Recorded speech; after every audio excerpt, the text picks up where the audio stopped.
Hey everybody, it's Jason from the Texas Gun Vault, and once again I'm coming to you with another range report. And today's range report is on the Sig Mosquito. This is a .22 caliber version of the P series of pistols by Sig. It looks very similar to a Sig P226. It is just 10% smaller and obviously chambered in .22 long rifle. This is a gun that was produced from the mid-1980s and was discontinued in 2013, and it is still made under license by GSG. So if you want one, you can still find them, but it's not made by Sig anymore. Now, this thing was everywhere when I first got into guns about 11 or 12 years ago. You couldn't walk into a gun store and not see a whole bunch of these. These were pretty affordable .22 pistols. I always passed on them. For some reason, I don't really know why at the time. I know I bought a Walther P22 and preferred that. But this was a gun that I think had a huge positive to it in that era. Today, I think we're a little bit spoiled. We have a lot of great options when it comes to .22 pistols that are made with very modern manufacturing techniques and very lightweight materials that are also high quality and affordable.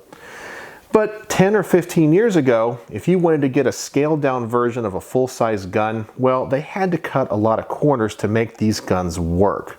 But I'll talk about that in a moment. The main thing I want to talk about first is the thing that's very positive about this gun, and that it looks and feels and functions like a Sig. So it has the same manual of arms. You have the decocker in its usual place, the slide stop, and a manual safety on the slide. Now that's the big difference between this and its bigger brother. Some people are going to like that, some people are not going to like that, but it has to be there for importation reasons. Now the biggest complaint I always heard about this was the trigger. The triggers in these guns are notoriously gritty and they have a very heavy take-up. And I can tell you from just handling it here in the garage, that's definitely the case. That's just the way this gun seems to operate. And I went online and people say there's not much you can really do about it. It's just the way the gun is mechanically designed. The gun also feels a little bit cheap. I mentioned that we're kind of spoiled today. This slide is probably made of aluminum, but it doesn't feel like it's very high quality aluminum. It's also kind of rattly. It doesn't feel like it's that tight of a gun. Now, I'm not saying that this is not going to work or that it's a bad gun because of it. I'm just simply saying that a lot of manufacturing techniques have been developed since this gun originally came out. And I think that we have better options just from a construction standpoint. But this gun may shoot absolutely amazing. It does have a Picatinny rail here for your accessories. It does have a threaded barrel if you want to run this suppressed. And it definitely does look the part. In case you're wondering, the frame is made of polymer as well, but the gun does feel pretty hefty. You can tell there's a lot of metal parts in this gun. The last thing I want to note is that this gun is also notorious for being picky with ammo. Now, I will say that when I went to the range to shoot this gun, it was actually the second time I took it to the range. The first time, it just wasn't running that well. I took 2 or 3 different types of ammo, and none of them would cycle, and they were all high velocity ammo. So I finally dug to the back of my safe and got my last box of CCI mini mags. So all of the shots in this video are with very high quality .22 CCI mini mags. I know people are going to ask that question. So yes, I'm running the best ammo I possibly can through this. So if a gun can't run CCI mini mags, it's not a good gun at all. So that's the ammunition that I'm using. So with all of that said, let's get this thing to the range and let's see what my initial shots are like. This is going to be at 7 yards and it will be 10 rounds because that's all the capacity these magazines have.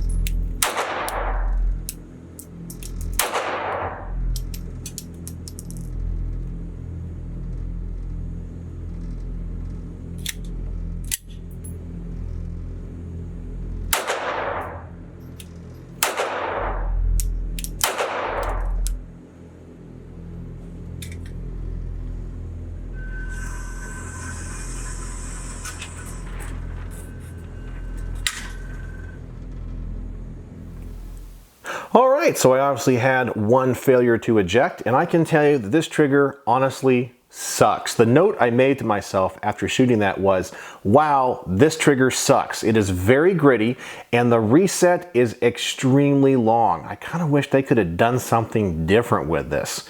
Now, shooting it as slow as I was, I don't think that really affected accuracy, but if you're going to shoot this a lot just for the enjoyment of it, I would definitely want a better trigger, and I think many other 22s on the market have a better trigger. I think the grouping is okay. Nothing to write home about. It wasn't as accurate as some other guns that I've shot, but I may just need to get used to this. Well, I'm now going to put the target out at 12 yards, aim for the head, and see if I can get a similar group at a longer distance, and I'm definitely going to take my time.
All right, so I had two failures. One was a failure to feed. I noticed that the bullet was kind of pointed down, trying to feed out of the magazine, and obviously it did not hold back on the last round.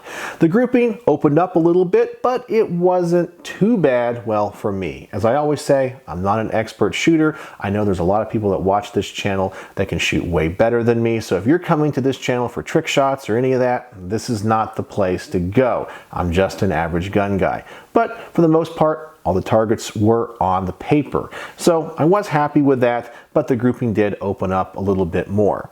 Now, dealing with the trigger, everything I've shot so far has been single action. I'm not going to try this with an entire magazine, shooting it double action. I'm going to use the decocker, lower the hammer every time. This trigger pull is exceptionally heavy. I'm going to see how that would affect the grouping and how the gun shoots.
All right, once again, I have a failure to lock open after the last round, but let's talk about this group real fast.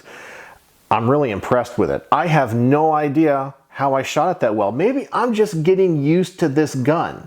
I know that many of the times when it comes to the accuracy of these guns, it's more me than it is the gun. All these guns can shoot better than I can. It's usually operator error. Well, I had a really good group and shooting this thing double action with a bad trigger. So as I said, maybe I'm just getting used to it.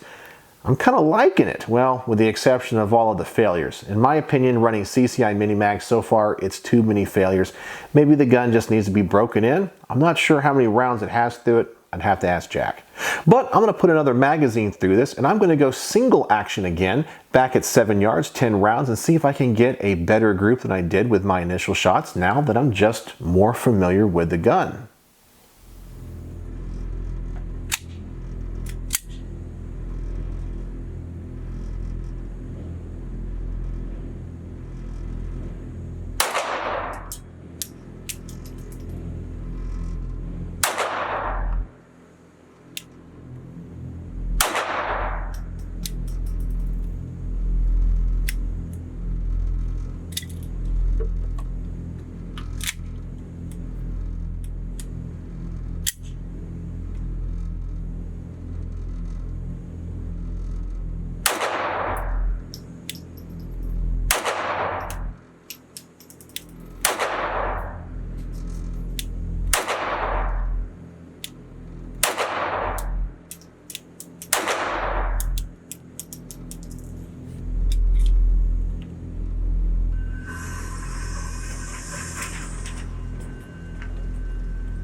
Alright, so that group was definitely better than the first rounds that I put through this gun, but still was not as tight as when I shot this thing double action. I have no idea why I shot this thing double action so well. Well, I have to say though, now that I'm getting used to it, I'm pretty happy with the accuracy. To be honest with you, I think it rivals many of its competitors today, including the FN 502, which I thought was an exceptionally accurate .22 pistol.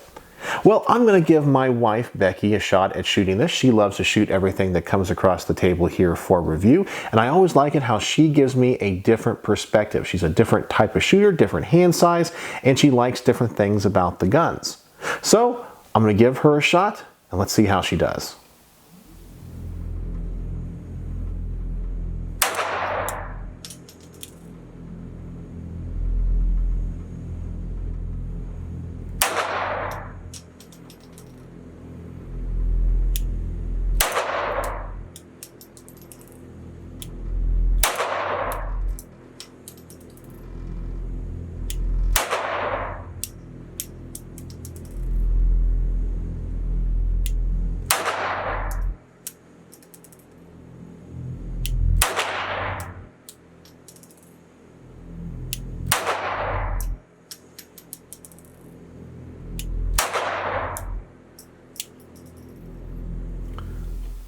So what you saw right there was about the third or fourth take of her shooting. We had a lot of malfunctions, and the further we got along in this range report, the more issues we had, and I'm not really sure why. She said that overall she liked it. It felt like many .22s that she shot in the past, but it wasn't something that she would want to buy simply because she had so many issues with it. And I don't know why it's getting worse the longer the range report is going on. Maybe the gun needs to be cleaned. Maybe it's just getting more dirty. I have no idea.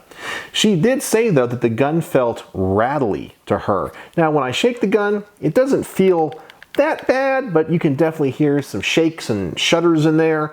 I don't know. As I said, I don't think that means the gun is necessarily poor quality, but it's not just the same tight fit that I have with other .22 pistols. That was just her perspective of shooting this. She definitely said the trigger is not that good and she didn't like it because of it. But she shot it okay despite all of the malfunctions. She was getting a little bit frustrated with it. Upon examining the gun after we got done with it, I did notice that sometimes when I'm racking the slide, especially if I rack the slide from the front here, now there are no cocking serrations, but sometimes, I guess if I'm pinching it, the gun can sometimes stick. Now right now here in the garage, it's not doing it, but at the range, it was. So I can definitely feel the slide metal flexing a little bit if I pinch it a little bit. Now, normally I'm not trying to grab it and crush it, I'm just trying to tightly manipulate the slide, and it would stick from time to time. In fact, I can feel it kind of rubbing right there, and there it is. So right now the magazine is out and the slide is locked open. I can probably touch it from the back and make it go home. I can, but it does stick. And you can see it's starting to slow down. There it is, right there. So there is some type of tolerance issue with this particular gun. I don't know what it is. I've taken it apart, I've cleaned it. There just seems to be something in there that's binding a little bit, and that might be causing many of the issues that I'm experiencing. And this is one of the things when I've read many reviews and seen many reviews on this gun, this is another complaint. They say this, the fit of the slide to the frame sometimes is a little bit off, and this one is experiencing that as well. Well, I'm going to give this thing one more test. I'm going to see if I can shoot this thing kind of fast. Hopefully, I'm going to be able to get through 10 rounds as fast as I possibly can without having a major stoppage. So, let's see what happens.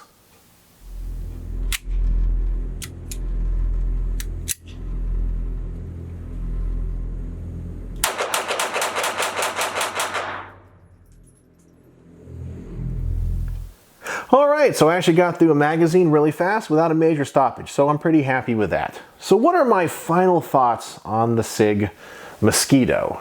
Well, I have to say there's some things about it I like. Obviously, it is a Sig, and it looks and feels like a Sig. But I think that's where my enjoyment of the pistol ends. It just doesn't feel as well built as some of its modern day competitors. I don't feel like it's as accurate. The trigger definitely needs to be fixed in this thing. Not that it came broken, it's just the design is just gritty with a terrible reset and a long take up. To me, that's just unacceptable, especially in a 22. Now, I know a lot of people are going to say I'm trashing this gun, and one of the hardest things about making these range reports is that I always feel like I'm obligated to be honest with you. Now, this, as I said, is on loan to the channel from my good friend Jack, and I sure hope Jack doesn't think I am ungrateful or I am trashing his gun, because that is not what I'm doing. I am only sharing with you guys my experiences and giving you guys my honest opinions. I just don't think this gun is as well built as many of the modern 22s that we have on the market today. It still has a 10 round capacity. Most guns today that are chambered in 22 do have a 10 round capacity, but I do know that the FN 502 offers 15 rounds, and there are aftermarket magazines for the Glock 44 that have 18 rounds. So only having a 10 round magazine, yeah, I know this is supposed to probably be going to some of those states that are behind enemy lines where they can only have 10 round magazines, but still offering something in a gun this big with a little bit more capacity would be nice. I definitely think that as I was shooting it, I got used to it, but the malfunctions just kept piling up. So the two biggest things going against it are the trigger and the constant malfunctions. Now, I know in other videos that I've made regarding 22s, people will get on my case and say, you should have changed ammo, you should have tried this. Well, I did try different ammo. This is my second range trip with this gun. The first time, I couldn't get 3 different types of ammo to run at all. So the mini mags ran through it, but as you can see, I did have a lot of issues and a lot that I didn't show you here on camera. So it just is not a very reliable gun, and when you're having to probably fix 1 or 2 things every magazine, it's just not fun. Now, maybe if I had enough time, I could find an ammo brand or a manufacturer that this gun really likes, but then you're stuck only shooting that particular brand. It's just really picky. So, malfunctions and terrible trigger. But it does have those other highlights that I said, the main being that if you like Sig pistols, you're probably going to like the Sig Mosquito because it feels exactly the same as its big brothers. And that to me is the biggest selling point. So, on my star system, how would I rate the Sig Mosquito? Well, you guys can probably already tell I'm not going to rate it all that high. When a gun malfunctions as much as this one does with CCI mini mags, well, I can't give it a 5 out of 5, obviously. I'm only going to give this thing 2 out of 5 stars. I really feel that besides the malfunctions, and even if this gun ran flawlessly, this trigger is horrendous, and I would probably give it 3 out of 5 stars if that was the case. But add on all of the malfunctions, it goes down to 2 stars, and that is it. So I know it's not a very high rank for this gun, and I'm very surprised because Sig normally puts out pretty high quality guns.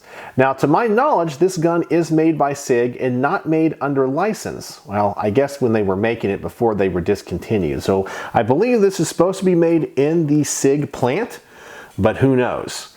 It just has too many issues for my taste. But you guys may have one and absolutely love it. So what do you guys think? Do you guys own a Sig Mosquito? Have you ever owned a Sig Mosquito? And did you experience any of these problems, whether it be the picky ammo or the horrible trigger? I would love to know in the comments section below. So let me know what you think, and if you think this review was fair, especially because it's a discontinued gun. So I really have nothing modern to equate it with, and I don't know the history of this particular example. I just documented my own personal experiences and opinions. So there you go, the Sig Sauer Mosquito range report, 2 stars out of 5. So let me know if you have any questions or comments in the comments section below. And as always, thanks for watching.